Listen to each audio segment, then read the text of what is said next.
నమస్కారం ఘంటారావానికి స్వాగతం. ముందుగా ప్రధానాంశాలు. సీట్ల సర్దుబాటుపై చంద్రబాబు పవన్ చర్చలు. ఈ నెల 8న మరోసారి భేటీ కావాలని నిర్ణయం.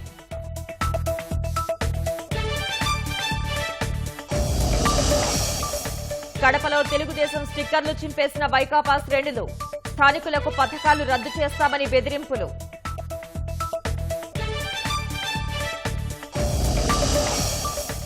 ఉరవకొండ మండలంలో తప్పులమయంగా ఓటర్ల జాబితా. మృతులు, డబుల్ ఎంట్రీలు, స్థానికేతరులకు చోటు.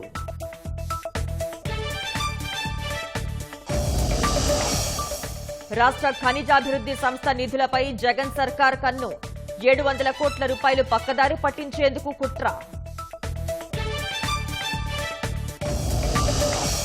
పాకిస్తాన్ సార్వత్రిక ఎన్నికల్లో కొత్త రాజకీయ పార్టీకి ముంబై ఉగ్రదాడుల సూత్రధారి సారథ్యం.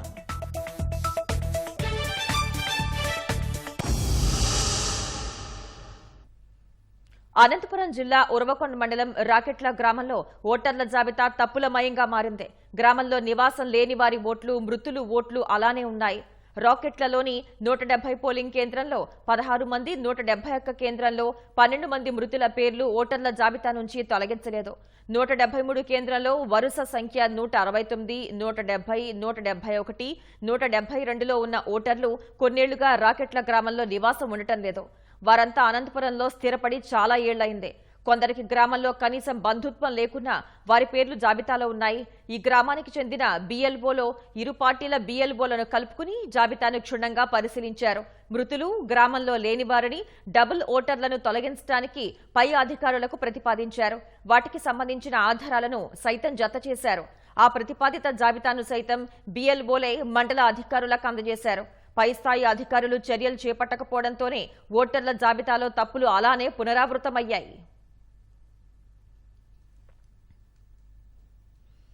కడప నగరంలోని 31వ డివిజన్లో వైకాపా నాయకులు రెచ్చిపోయారు. ఉప ముఖ్యమంత్రి అంజాద్ బాషా స్థానిక కార్పొరేటర్తో కలిసి గడప గడపకు మన ప్రభుత్వం కార్యక్రమం నిర్వహించారు.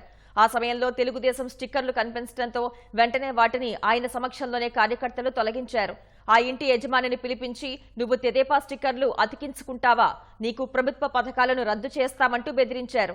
అయినప్పటికీ ఆ ఇంటి యజమాని తనకు తెదేపా అంటే అభిమానమని సమాధానమిచ్చారు. వెంటనే విషయం తెలుసుకున్న తెలుగుదేశం నేత శ్రీనివాసులరెడ్డి ఘటనా స్థలానికి వెళ్లి చించివేసిన తెదేపా స్టిక్కర్లను పరిశీలించారు. అక్కడి నుంచి భారీ సంఖ్యలో శ్రీనివాసులరెడ్డితో పాటు కార్యకర్తలు, అనుచరులు 2వ పట్టణ పోలీస్ స్టేషన్ కు చేరుకున్నారు. స్టిక్కర్లు చించివేసిన అంజాద్ బాషా, అతని అనుచరులపై ఫిర్యాదు చేశారు. ఓడిపోతామని భయంతోనే అంజాద్ బాషా ఇలా చేస్తున్నారని శ్రీనివాసులరెడ్డి విమర్శించారు. ఈరోజు అతను ఒక ఫ్రస్ట్రేషన్ లేకపోయినాడు. అంజద్ బాషా ఓటమి భయం పట్టుకునింది. దాంతో ఏం మాట్లాడుతున్నాడో, ఏం చేస్తున్నాడో ఆయనకి అర్థం కావడం లేదు. స్టిక్కర్ చించినంత మాత్రాన ప్రజల అభిమానం పోదు. స్టిక్కర్లు చించేది, ఫ్లెక్సీలు చించేది, లేదంటే మహిళలని పురుషులని తేడా లేకుండా దుర్భాషలు ఆడటము, ఇవన్నిటి కూడా మతి భ్రమించి చేసినాడని చెప్పి నాకు అనిపిస్తుంది. ఏది ఏమైనా ఓటమి భయంలో, ఆ భయముతో ఇట్లాంటి కార్యక్రమాలన్నీ చేస్తున్నాడు ఆయన. ఎవరు ఏమి చేసినా ఇట్లాంటి వాళ్ళు తెలుగుదేశం పార్టీ కార్యకర్తలు ఎవరు బెదర్రు, అదర్రు. స్టిక్కర్ చించినంత మాత్రాన మనసులో నాటుకున్న అభిమానం పోదు. మూర్ఖంగా ప్రవర్తించొద్దు అంజద్ బాషా గారు అని చెప్పి నేను చెప్తా ఉన్నాను. కానీ మా డివిజన్లో మేము ప్రచారం చేసి అతికించిన స్టిక్కర్లు మేము పెట్టి ఉండగా ఈరోజు గడప ముఖ్యమంత్రి గారు వచ్చిన అన్నీ తీసేసి నా ఇంటికి కానీ తీస్తా అంటే నేను మా వాడివి నువ్వు వాళ్ళకి సపోర్ట్ చేస్తారా, ఎట్ట చేస్తారు, నీ అంత చూస్తాము అని నాకు బెదిరించారు. నాకు భయాందోళనకి గురి చేశారు. నాకు ఏం ప్రకారమైన హాని జరిగినా వాళ్ళ అంజద్ బాషా, అజ్మతుల్లా వాళ్లే కారణం. సార్వత్రిక ఎన్నికలకు సమయం దగ్గర పడుతూ ఉండటం, ప్రత్యర్థి పార్టీ ఇప్పటికే అభ్యర్థుల్ని ప్రకటిస్తూ ఉండటంతో తెలుగుదేశం, జనసేన సైతం తుది కసరత్తు చేపట్టాయి. పొత్తులో భాగంగా సీట్ల ఖరారు, అభ్యర్థుల ఎంపికపై వేగం పెంచాయి. ఈ మేరకు చంద్రబాబు నివాసానికి 2 సార్లు వచ్చిన పవన్ అర్ధరాత్రి వరకు సీట్ల మథనం చేశారు. రాష్ట్రంలో ఎన్నికల వేడి మొదలైనా ప్రధాన ప్రతిపక్ష కూటమి తెలుగుదేశం, జనసేన నుంచి ఇప్పటి వరకు సీట్ల ఖరారుపై ఎలాంటి ప్రకటన రాలేదు. సమయం దగ్గర పడుతుండడం, ఆశావహ అభ్యర్థుల నుంచి ఒత్తిడి పెరిగిపోతూ ఉండటంతో సీట్ల ఖరారుపై చంద్రబాబు, పవన్ కళ్యాణ్ దృష్టి సారించారు. చంద్రబాబుతో 2 దఫాలుగా సమావేశమైన పవన్ ఏ పార్టీ ఎన్ని సీట్లలో పోటీ చెయ్యాలి, ఏ సీట్లలో ఎవరు పోటీ చెయ్యాలి, సామాజిక సమీకరణాలేంటి, సీటు దక్కని వారికి ఎలా సర్దుబాటు చేయాలన్న దానిపై సుదీర్ఘంగా చర్చించారు.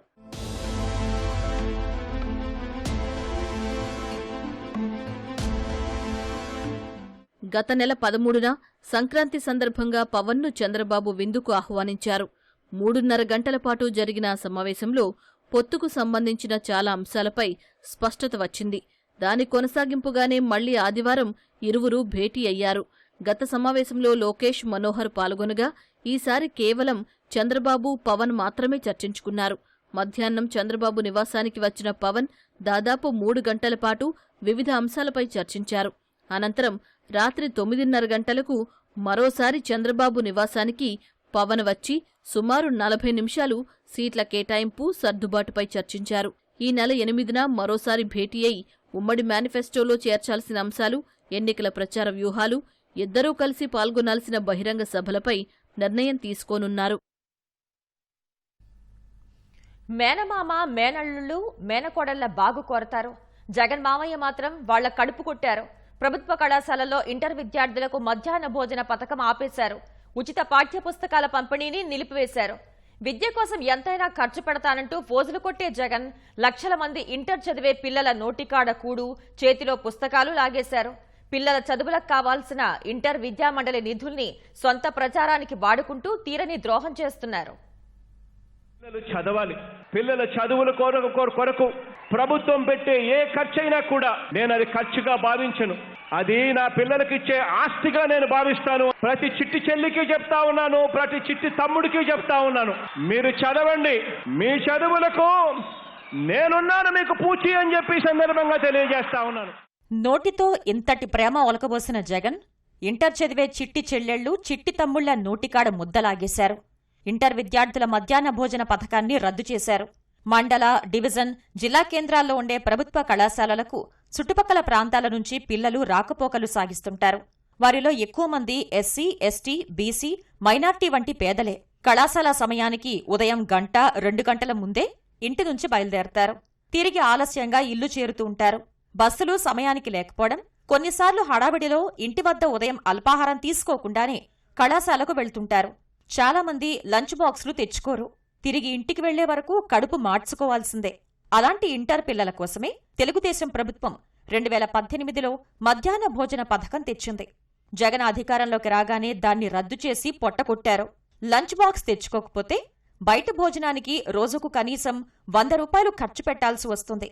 అంత స్తోమత లేక సాయంత్రం ఇంటికి వెళ్లే వరకు ఇంటర్ విద్యార్థులు ఖాళీ కడుపులతో నకనకలాడాల్సొస్తోంది.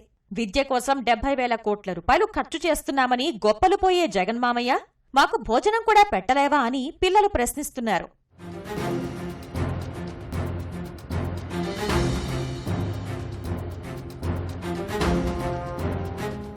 ఇంటర్మీడియట్ విద్యార్థులకు నోటికాడ ముద్దే కాదు, చేతిలో పుస్తకాలు జగన్ లాగేసుకున్నారు. పుస్తక ప్రసాదం కింద ఇంటర్ పాఠ్యపుస్తకాల ముద్రణకు తిరుమల తిరుపతి దేవస్థానం 2008-2009 సంవత్సరం నుంచి 2012-13 వరకు నిధులు సమకూర్చింది. 2014 నుంచి 2020 వరకు ఇంటర్ విద్యామండలి నిధులతో ముద్రించి ఉచితంగా సరఫరా చేశారు. 2021 నుంచి ఉచిత పుస్తకాల పంపిణీని ఆపేసిన వైకాపా ప్రభుత్వం విద్యార్థుల డబ్బుతోనే కొనుక్కోవాలని ఆదేశించింది. ఎంపీసీ మొదటి ఏడాది పాఠ్యపుస్తకాలు 1,050, రెండో ఏడాది పాఠ్యపుస్తకాలు 1,170 రూపాయలవుతున్నాయి. మిగతా గ్రూపులకు ఇంచుమించుగా ఇంతే అవుతోంది. ఇది పేద పిల్లల కుటుంబాలకు భారంగా మారింది. కొన్ని చోట్ల అధ్యాపకులే సీనియర్ల పాఠ్యపుస్తకాలు తీసుకుని జూనియర్లకు అందించారు. ప్రభుత్వ జూనియర్ కళాశాలల్లో ప్రథమ, ద్వితీయ సంవత్సరాల్లో కలిపి 2.5 లక్షల మంది విద్యార్థులున్నారు. వారికి ఏడాదికి ఉచితంగా పాఠ్యపుస్తకాలు అందించేందుకయ్యే ఖర్చు 18 కోట్లే. ఈ స్వల్ప మొత్తాన్ని వెచ్చించేందుకు జగన్ మావయ్యకు చేతులు రావటం లేదు.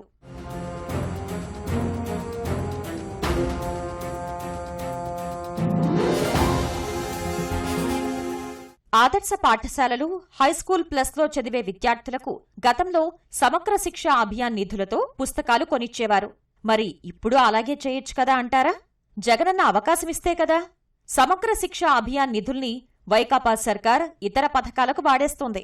పోనీ ఉన్నత విద్యా మండలైన ఇంటర్ పిల్లలకు పుస్తకాలు కొనిద్దామంటే అందులో ఉన్న డబ్బు జగనన్న ప్రచారానికి వాడేస్తున్నారు.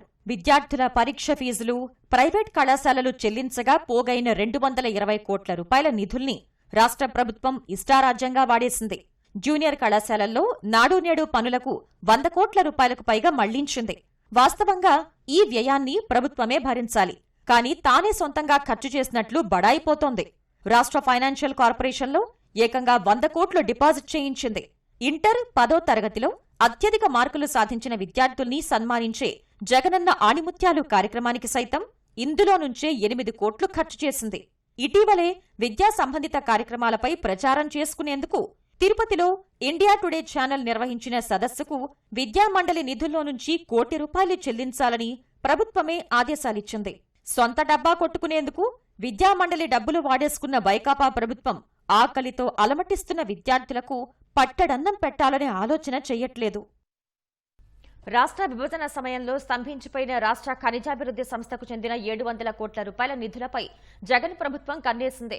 ఎన్నికల కోడ్ అమల్లోకి వచ్చేలోపు వాటిని ఎలాగైనా తీసుకురావాలని వైకాపా సర్కార్ తీవ్ర స్థాయిలో ప్రయత్నాలు చేసింది. ఇవి కొలిక్కి రావడంతో ఈ వారంలోనే ఆ సొమ్ము ఏపీ ఎండీసీకి వచ్చే అవకాశం ఉన్నట్లు తెలిసిందే. అసలే నిధుల కోసం ఎదురుచూస్తున్న రాష్ట్ర సర్కార్ వాటిని ఖజానాలో వేసి ఇతర అవసరాలకు వినియోగించడం లేదా ఇతర మార్గాల్లో వాడుకునేందుకు సన్నద్దమైనట్లు సమాచారం.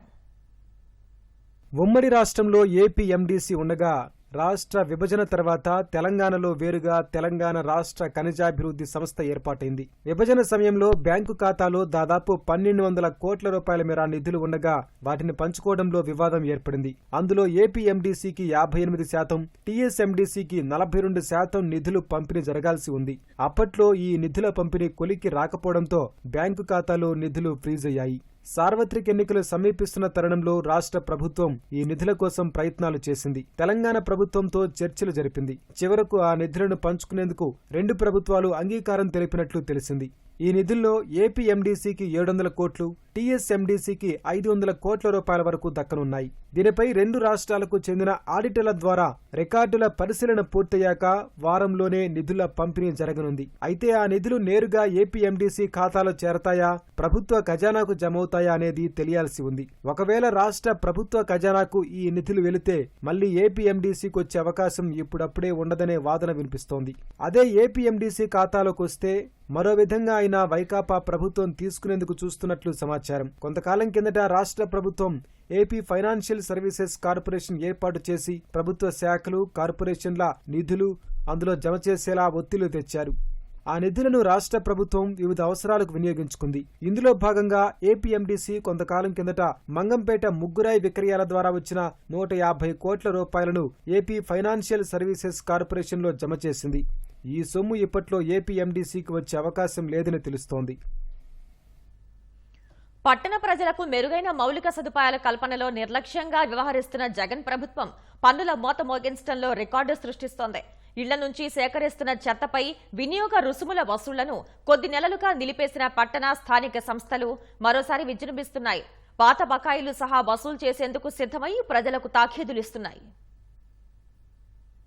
వినియోగ రుసుముల వసూళ్లను మొదటి నుంచి పట్టణ ప్రజలు తీవ్రంగా వ్యతిరేకిస్తున్నా ప్రభుత్వం కనీసం స్పందించలేదు. ప్రజల్లో వ్యతిరేకత వచ్చినప్పుడల్లా కొద్ది నెలల పాటు రుసుములు వసూలును ఆపేసి తర్వాత మళ్లీ పాత బకాయిలతో కలిపి పిండుకుంటున్నారు. 3,000 రూపాయల వినియోగ రుసుములు చెల్లించాలని విజయవాడలో ఒక కుటుంబానికి నగరపాలక సంస్థ తాజాగా తాకీదు ఇచ్చింది. 2021 డిసెంబర్ నుంచి 2023 డిసెంబర్ దాకా నెలకు 120 రూపాయల చొప్పున 25 నెలలకు 3,000 రూపాయలు చెల్లించాలని అధికారులు అందులో సూచించారు. 2021 అక్టోబర్ నుంచి 42 పురపాలక, నగరపాలక సంస్థల్లో ఇళ్లు, దుకాణాలు, వ్యాపార సంస్థల నుంచి చెత్త సేకరించే కార్యక్రమానికి ప్రభుత్వం శ్రీకారం చుట్టింది. దీనివల్ల ఏటా 165 కోట్ల రూపాయలు వసూలు చేయాలన్నది ప్రభుత్వం లక్ష్యంగా పెట్టుకుంది.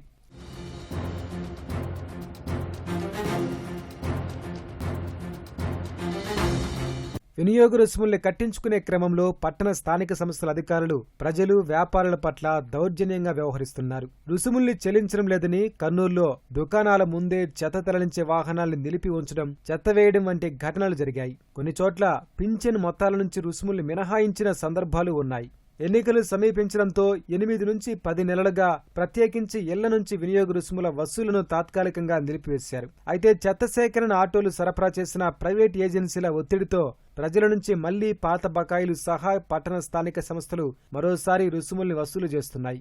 విజయవాడ నగరపాలక సంస్థ పరిధిలో ప్రజలకు సచివాలయాల ఉద్యోగుల ద్వారా అధికారులు తాకీదులిస్తున్నారు. విశాఖ, కాకినాడ, నెల్లూరు, కర్నూలులోనూ వసూలుకు రంగం సిద్ధం చేస్తున్నారు. ఇళ్ల నుంచి చెత్త సేకరిస్తున్న పట్టణ స్థానిక సంస్థలకు ఒక ప్రైవేట్ సంస్థ 2,900 ఆటోల్ని సరఫరా చేసింది. ఒక్కో ఆటోకు నెలకు 53,500 నుంచి 63,000 రూపాయల దాకా అద్దె చెల్లించాలనే ఒప్పందం ఉంది. దీనికోసం 15.50 కోట్ల రూపాయలు చెల్లించాలి. ప్రభుత్వ పెద్దలకు సన్నిహితంగా ఉన్న ప్రైవేట్ సంస్థ నిర్వాహకులు ఒత్తిడి చేయడంతో మళ్లీ ప్రజల్ని బాధేందుకు అధికారులు సిద్ధమయ్యారు.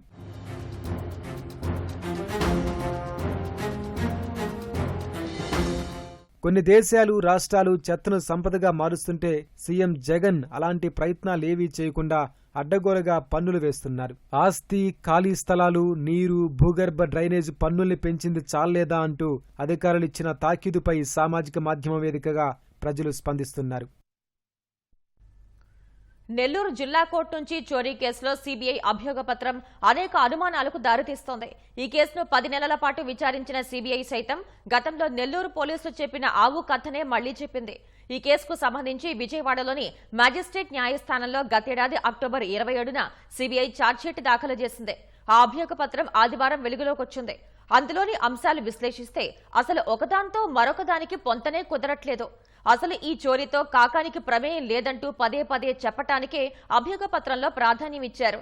సీబీఐ దాఖలు చేసిన ఛార్జ్షీట్ ప్రకారం నెల్లూరు కోర్టు భవనంలో మంత్రి కాకాని కేసు పత్రాలు, ఆధారాలు ఉన్న బీరువాలోనే చోరీ జరిగిందని తెలిపింది. మరి చోరీకి పాల్పడిన వారు ఆ బీరువాలో మాత్రమే ఎందుకు దొంగతనం చేశారో మాత్రం తేల్చలేదు. పైగా కాకాని నిందితుడిగా ఉన్న కేసుకు సంబంధించిన పత్రాలు మాత్రమే చోరీ చేసి మిగిలినవి వదిలేయటం వెనుక ఆంతర్యాన్ని తేల్చలేదు. కోర్టు ప్రాంగణానికి 24 గంటలు పోలీసు భద్రత ఉంటుంది. కానీ చోరీ జరిగిన రోజు రక్షణ సిబ్బంది ఎందుకు లేరు అన్న విషయంపైన లోతుగా దర్యాప్తు చేయలేదు. ఆ విషయాల్ని అభియోగపత్రంలో ఎక్కడా ప్రస్తావించలేదు. కాకాని నిందితుడిగా ఉన్న కేసుకు సంబంధించిన ప్రాపర్టీ మొత్తం తాను సొంతంగా వినియోగించే బీరువాలో పెట్టానని నాగేశ్వరరావు తెలిపారు. అత్యంత కీలకమైన కేసుకు సంబంధించిన ప్రాపర్టీని ఆయన వ్యక్తిగతంగా వినియోగించే బీరువాలో ఎలా పెట్టుకుంటారు? చోరీ జరిగిన రోజున ఆ బీరువాకు ఆయన ఎందుకు తాళం వేయలేదు అన్న దానిపై సీబీఐ ఎలాంటి దర్యాప్తు చేయలేదు. సీబీఐ ఏడాది పాటు దర్యాప్తు తేల్చింది ఇదేనా అని సందేహం వ్యక్తమవుతోంది. ప్రమాదం అంటే బైకో, కారో రోడ్డుపై పట్టం కాదు, ఓ కుటుంబం మొత్తం రోడ్డుపై పడిపోవడం. ఇది అక్షరాల సత్యం. ఘనత వహించిన మన జగనన్న ఏలుబడిలో రహదారులపై గుంతలు ప్రజల ప్రాణాల్ని తోడేస్తున్నాయి. రహదారులకు కనీస మరమ్మతులు లేక కుటుంబాలు కకావికలమవుతున్నాయి. ప్రభుత్వ నిర్లక్ష్యానికి రాష్ట్రంలో అనేక కుటుంబాలు తమ ఇంటి పెద్ద దిక్కును, ఆసరాగా ఉండాల్సిన కుమారుణ్ణి కోల్పోయి తీవ్ర వేదన అనుభవిస్తున్నాయి. జల్లగానే పత్రికలు రాస్తే చాలా మంది అనుకుంటున్నారు కాదు, కరెక్ట్ కాదు. రోడ్డు ఎన్ని సంవత్సరాలు ఉంటుందండి ఎవరైనా వేస్తే? అవన్నీ మేము పెట్టిన కన్నారేట. అది ఇప్పుడు ఆలోచించండి, మేము వచ్చి పెట్టాము ఆ కన్నాలని. ఈ బొమ్మలు చూసి మేము ఏమై వదిలేరండి రోడ్లు ఇవన్నీ. ఏం వదిలేదు. ఎందుకు వదిలేని మేము అనుకుంటున్నారు అంటే డబ్బులన్నీ పనిచేస్తుంది. వీళ్ళని ఎక్కడో కన్నాలు అయిపోయిన రోడ్డు చూపించి అది జగన్మోహన్ రెడ్డి కన్నాలు పెట్టిస్తున్నట్టు చెప్తాం. ఒక్క పెన్షన్ ఇవ్వదు ఒప్పుకుంటారా? ఎవరైనా ఒప్పుకోరు కదా. ఒక్కరు ఎవరైనా ముసలి ఒక నెల పెన్షన్ ఇవ్వమంటే ఒప్పుకుంటారా? ఒప్పుకోరు కదా. 15 కోట్లు ఇస్తాను ఒక్క కదిరికే. 1వ తారీఖుకే 15 కోట్లు నెల నెల డ్రా చేసి ఇస్తాను. దాన్ని ఆపితే ఈ రోడ్లన్నీ ఒక్క నెల ఆపేసినాం అనుకో, ఏం రోడ్ల మిగిలిన అన్ని అద్దం ఉన్నట్టు చేసేయచ్చు. చేయలేం కదా, అట్లా చేయలేం కదా. ఒక్క ముసలాయమ కూడా పెన్షన్ ఇవ్వకుండా ఒక నెల ఆపగలం, ఆపలేం కదా. అవి ఇంపార్టెంట్, ఫస్ట్ ప్రయారిటీ దాంట్లో. రాష్ట్రంలోని రహదారుల గురించి అధికార పార్టీ ప్రజాప్రతినిధుల వ్యాఖ్యలివి. జనాల ప్రాణాలకు భద్రత, భరోసా కల్పించాల్సిన నేతలు బాధ్యతారహితంగా వ్యవహరిస్తూ బలిపీఠం ఎక్కిస్తున్నారు. రహదారిలో గుంతలమయమై వాటిలో పడి ప్రాణాలు కోల్పోతున్నా వారివి అసలు జీవితాలే కాదన్నట్లు నిర్దాక్షిణ్యంగా వ్యవహరిస్తున్నారు. పైగా మరమ్మతులు చేపట్టాలని ప్రజలు కోరితే మోకాలికి బోడిగుండికి లంకి పెడుతున్నారు. కొన్ని పథకాలకు డబ్బులాపితే రహదారులను అద్దంగా మెరిపించొచ్చంటూ చులకన చేసి మాట్లాడుతున్నారు. వాహనాన్ని నిర్లక్ష్యంగా నడిపి ప్రాణాలు కోల్పోతే అజాగ్రత్త వల్లే ప్రమాదం జరిగిందనుకోవచ్చు. కానీ అత్యంత అధ్వాన రహదారులపై ఉన్న గుంతల్లో పడి నిండు ప్రాణాలు పోతే అది ముమ్మాటికి ప్రభుత్వ హత్యే. గుంతలు కూడా పోడ్చలేని చేతకాని సర్కారుదే ఆ పాపం. కానీ జగన్ ప్రభుత్వం మాత్రం రహదారుల మరమ్మతులకు వక్రభాష్యం చెబుతూ మృత్యు ఘంటికలు మోగిస్తోంది. గుంతలు పోడ్చక కుటుంబాలనే విషాదంలోకి నెట్టేస్తోంది. జగన్ మామ పుణ్యమా అని కొందరు పిల్లలు తమ తల్లిదండ్రులను కోల్పోయి అనాథలయ్యారు. అన్నా అని ఆదరించిన పాపానికి ఎంతో మంది చెల్లెమ్మలు తమ భర్తను కోల్పోయి పసుపు కుంకుమలకు దూరమయ్యారు. ఎదిగొచ్చిన బిడ్డలను కోల్పోయి వృద్ధులు, తోబుట్టువులను కోల్పోయి అన్నాదమ్ముళ్ళు, అక్కా చెల్లెళ్ళు, ఇలా జగన్ ప్రభుత్వ నిర్లిప్తత ఎంతో మంది అనుబంధాలు, ఆత్మీయతలను దూరం చేసింది. ఎందరి జీవితాలను కకావికలం చేసేసింది. ఎన్నో కుటుంబాల కన్నీటి గాథలకు కారణభూతమైంది. రాష్ట్రంలో గత జూన్, డిసెంబర్ మధ్య కురిసిన వర్షాలతో రహదారులు ఛిద్రమయ్యాయి. ఏటా 9,000 కిలోమీటర్ల రహదారులను రెన్యువల్ చేయాల్సిన ప్రభుత్వం 5 ఏళ్లలో ఒక్క ఏడాది మాత్రమే 7,600 కిలోమీటర్ల వరకు చేసి చేతులు దులిపేసుకుంది. రాష్ట్రంలో 45,000 కిలోమీటర్ల మేరకున్న R&B రోడ్లలో మరీ ఘోరంగా తయారైన 26,000 కిలోమీటర్ల మేరకు తక్షణమే బాగు చేయాలని ఆ శాఖ ఇటీవల ప్రభుత్వానికి నివేదిక ఇచ్చింది. కనీసం రోడ్లపై గుంతలు పూడ్చితే వాహనదారులకు ఇబ్బంది ఉండదని తెలిపింది. అయినా ఆ దిశగా చర్యలు చేపట్టలేదంటే ప్రజల ప్రాణాలపై వైకాపా సర్కారుకు ఎంత చిత్తశుద్ధి ఉందో అర్థం చేసుకోవచ్చు. శ్రీకాకుళం జిల్లా నరసనపేట మండలం మాకివలస గ్రామానికి చెందిన తోటాడ సింహాచలం రజక వృత్తితో జీవనం సాగించేవారు. 2022 జనవరి 4న మాకివలస కిల్లాం రోడ్డుపై ద్విచక్ర వాహనంపై వెళ్తున్న సింహాచలం రహదారి గుంత కారణంగా జరిగిన ప్రమాదంలో ప్రాణాలు కోల్పోయారు. ఆయన భార్య లక్ష్మి, 2 కుమారులు అనాథలయ్యారు. పని చేస్తే గాని ఇల్లు గడవని కుటుంబం కావడంతో లక్ష్మి తన భర్త చేసే వృత్తిని మళ్లీ కొనసాగిస్తూ కుటుంబాన్ని నెట్టుకొస్తున్నారు. ఉన్న టైంలోన పొలం పనికి డబ్బులు ఏమైనా వచ్చాయా మీకు గవర్నమెంట్ నుండి? 2 లక్షలు వచ్చాయి. ఎవరు ఇచ్చారు? దేని మీరు కట్టుకునేవా లేకపోతే గవర్నమెంట్ ఇచ్చారా? గవర్నమెంట్ ఇచ్చిన 2 వచ్చాయి. మీరు వేరే ఇన్సూరెన్స్ కట్టుకున్నారా? పార్వతీపురం మన్యం జిల్లా సాలూరు నుంచి జాతీయ రహదారి మీదుగా సాలూరు, మక్కువ మండలాలకు చెందిన 15 గ్రామాలకు వెళ్లే రహదారి ఇది. ఈ మార్గం సాలూరు మండలం గదబ బొడ్డవలసకు చెందిన లారీ డ్రైవర్ సురేష్ కుటుంబాన్ని దిక్కులేని వారిని చేసింది. రాయ్పూర్ నుండి డ్యూటీ దిగి బాబుకి హెల్త్ బాగోలేదనేసి ఇంటికి వచ్చారు చూడడానికి అనేసి. ఆ రోజు మళ్ళీ మార్నింగ్ వైజాగ్ వెళ్ళాలనేసి ఇంట్లో ఉండిపోయారు. ఇంట్లో ఉండి 2:30 టైం అప్పుడు డ్యూటీకి అని ఫోన్ వస్తే బయలుదేరి వెళ్ళారు. వెళ్ళిన 10 నిమిషాలకే ఫోన్ వచ్చిందనమాట, ఇలా మీ ఆయన పడిపోయారు, అర్జెంటుగా రండి అంటే నేను వెంటనే వెళ్ళాను అనమాట. వెళ్ళేసరికి ఏమొచ్చి అక్కడ మనిషి స్పృహ లేకుండా ఉన్నారు. వైజాగ్ కేజీహెచ్కి తీసుకెళ్ళిపోండమ్మా, మరి ఇక్కడ అవ్వద్దు అంటే అక్కడ నుండి వెంటనే కేజీహెచ్కి తీసుకెళ్ళిపోవడం జరిగింది. అక్కడ టెస్టులు అవన్నీ చేయించిన తర్వాత తలకి ఆపరేషన్ పడుద్ది అన్నారు. ఆపరేషన్ పడుద్ది అన్న తర్వాత చూస్తే ఆ రోజు ఆపరేషన్ చేయలేదు, మరుసటి రోజు కూడా ఆపరేషన్ చేయలేదు. అక్కడ 4 డేస్ ఉన్నాం. 4 డేస్ ఉన్న తర్వాత చనిపోయారనమాట. ఇక్కడ బొడ్డవలస బొడ్డవలస ఉప్పల గార్డెన్ దగ్గరలో అయిందని అక్కడ గుమ్ము ఉంది సార్. ఇప్పటికీ అది అలాగే ఉంది. పల్నాడు జిల్లా కారంపూడికి చెందిన రామాంజమ్మ, బత్తిన ఆనంద్కు 10 ఏళ్ల క్రితం వివాహమైంది. గృహోపకరణాల వస్తువులు వాయిదాపై ఇచ్చే వ్యాపారి వద్ద ఆనంద్ పనిచేసేవారు. 3 పిల్లలు ఉండగా 4వ ప్రసవం కోసం గతేడాది అక్టోబర్ 20న రామాంజమ్మను ఆసుపత్రికి తీసుకెళ్లే క్రమంలో వెనక బైక్పై వచ్చిన ఆనంద్ రోడ్డు గుంత వల్ల ప్రమాదానికి గురై చనిపోయాడు. పోలీసులు మాత్రం నిర్లక్ష్యంగా బండి నడుపుతూ ప్రమాదానికి గురయ్యాడని రాయటంతో ఎలాంటి సాయం అందలేదు. ఇంటి పెద్ద దిక్కును కోల్పోవడంతో 4 పిల్లలను ఎలా పోషించాలో తెలియడం లేదని రామాంజమ్మ వాపోతున్నారు. సొంతిల్లు కూడా లేకపోవడంతో దాచేపల్లి రోడ్డులోని ఎస్సీ కాలనీలో ఖాళీ స్థలాన్ని అద్దెకు తీసుకుని అందులో గుడారం వేసుకుని అత్త తెచ్చే కూలీ డబ్బులతోనే జీవనం సాగిస్తున్నారు. డెలివరీకి వెళ్తే గుంతకాడికి వెళ్ళే వరకులా యాక్సిడెంట్ అయ్యి చచ్చిపోయిండు. వాళ్ళకి ఎటువంటి సాయం లేదు. వాళ్ళకి ఇంట్లో గడవటం కూడా కష్టంగా ఉంది. అబ్బాయి చనిపోయినట్టు కూడా అమ్మాయి కోలుకోలేకపోతుంది. ఇప్పటికి తినటానికి కూడా ఇల్లు కూడా లేదండి వాళ్ళకి. అబ్బాయి ఉంటే పనికి పోయి గడిపేవాడండి. ఇప్పుడంటే అమ్మాయి ఎక్కడికి వెళ్ళట్లేదు. చిన్నపిల్ల తల్లి ఇంట్లో గడవటం కూడా కష్టంగా ఉంది వాళ్ళకి. చిన్నపిల్ల తల్లి ఆడికి వెళ్ళలేదు. అమ్మాయి ఇప్పుడు కోలుకోవటం కూడా కొంచెం కష్టంగా ఉంది. ఆవిడ డెలివరీ కోసం వెళ్తున్నాడు. ఆడ కొంతుంటానా కింద పడి చనిపోయాడు. ఆ అబ్బాయి ఆ ఇంటికి ఆధారం. ఆ అబ్బాయి లేకపోయే వరకు ఇప్పుడు ఇల్లు గడపటమే కష్టంగా ఉంది. ఆ అమ్మాయికి 4 పిల్లలు. మేము ఏ పనికి పోయేవాళ్ళం కాదు, ఆ అబ్బాయి మీద ఆధారపడి ఉండేవాళ్ళం.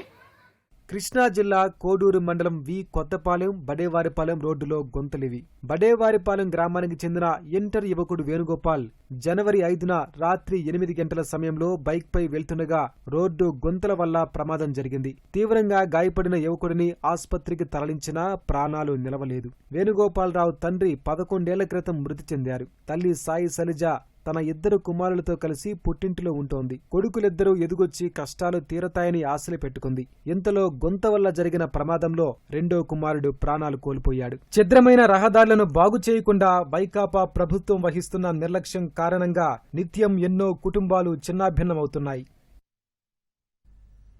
జార్ఖండ్లో నూతనంగా ఏర్పాటైన చంపై సోరెన్ ప్రభుత్వం ఇవాళ బలపరీక్ష ఎదుర్కోనుంది. భూ కుంభకోణానికి సంబంధించిన మనీ లాండరింగ్ కేసులో జేఎంఎం అధ్యక్షుడు హేమంత్ సోరెన్ అరెస్టు కావడంతో ఈ నెల 2వ తేదీన చంపై సోరెన్ సీఎంగా ప్రమాణం చేశారు. ఈ నెల 5వ తేదీన బల నిరూపణ చేసుకోవాలని గవర్నర్ సూచించారు. 2 రోజుల పాటు జరిగే జార్ఖండ్ ప్రత్యేక శాసనసభ సమావేశాల తొలి రోజే చంపై సోరెన్ బలపరీక్ష ఎదుర్కోనున్నారు. 81 మంది సభ్యులున్న జార్ఖండ్ శాసనసభలో 1 సీట్ ఖాళీగా ఉంది. 80 సీట్లకు గాను చంపై సోరెన్ కు మెజారిటీ మార్క్ 41 రావాల్సి ఉంటుంది. జేఎంఎం, కాంగ్రెస్, ఆర్జేడీలతో కూడిన సంకీర్ణ కూటమికి 46 మంది ఎమ్మెల్యేల మద్దతున్నట్లు తెలుస్తోంది. హైదరాబాద్ శిబిరంలో ఉన్న అధికార సంకీర్ణ కూటమికి చెందిన 40 మంది ఎమ్మెల్యేలు ఆదివారం సాయంత్రమే రాంచీకి చేరుకున్నారు. జేఎంఎం ఎమ్మెల్యేలు కొందరు తిరుగుబాటు చేయనున్నారని జరుగుతున్న ప్రచారాన్ని మంత్రి ఆలంగీర్ ఆలం తోసిపుచ్చారు. తమ ఎమ్మెల్యేలంతా ఐక్యంగా ఉన్నారని, తమకు 48 నుంచి 50 మంది శాసనసభ్యుల బలం ఉందన్నారు.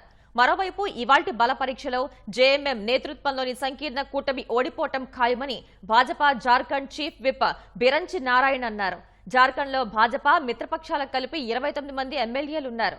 పెద్ద ఎత్తున మార్పు జరిగితే తప్ప చంపై సోరెన్ ప్రభుత్వానికి ఏమీ కాదని రాజకీయ నిపుణులు అంచనా వేస్తున్నారు. ఈ నెల 8న పాకిస్తాన్లో జరిగే సార్వత్రిక ఎన్నికల్లో కొత్త రాజకీయ పార్టీ మర్కజీ ముస్లిం లీగ్ పోటీ చేయనుంది. ముంబై ఉగ్రదాడుల సూత్రధారి హఫీజ్ సయీద్ సారథ్యంలోని నిషేధిత గ్రూప్లకు చెందిన కొత్త పార్టీగా భావిస్తున్నారు. ఈ పార్టీ తరపున పోటీ చేస్తున్న అభ్యర్థులు హఫీజ్ సయీద్ బంధువులు లేదా నిషేధిత లష్కరే తోయిబా, జమాత్ ఉద్ దవా, మిల్లీ ముస్లిం లీగ్తో సంబంధాలు కలిగిన వారేనని బీబీసీ ఉర్దూ ఓ కథనం ప్రచురించింది. ఉగ్ర కార్యకలాపాలకు ఆర్థిక సాయం సహా అనేక కేసుల్లో హఫీజ్ సయీద్ ను దోషిగా తేల్చిన ఉగ్రవాద వ్యతిరేక కోర్టులు ఆయనకు 31 ఏళ్ల జైలు శిక్ష విధించాయి. ప్రస్తుతం లాహోర్ జైల్లో ఉన్నాడు. ఐక్యరాజ్యసమితి 2008 డిసెంబర్ 10న హఫీజ్ సయీద్ పేరును అంతర్జాతీయ ఉగ్రవాదుల జాబితాలో చేర్చింది.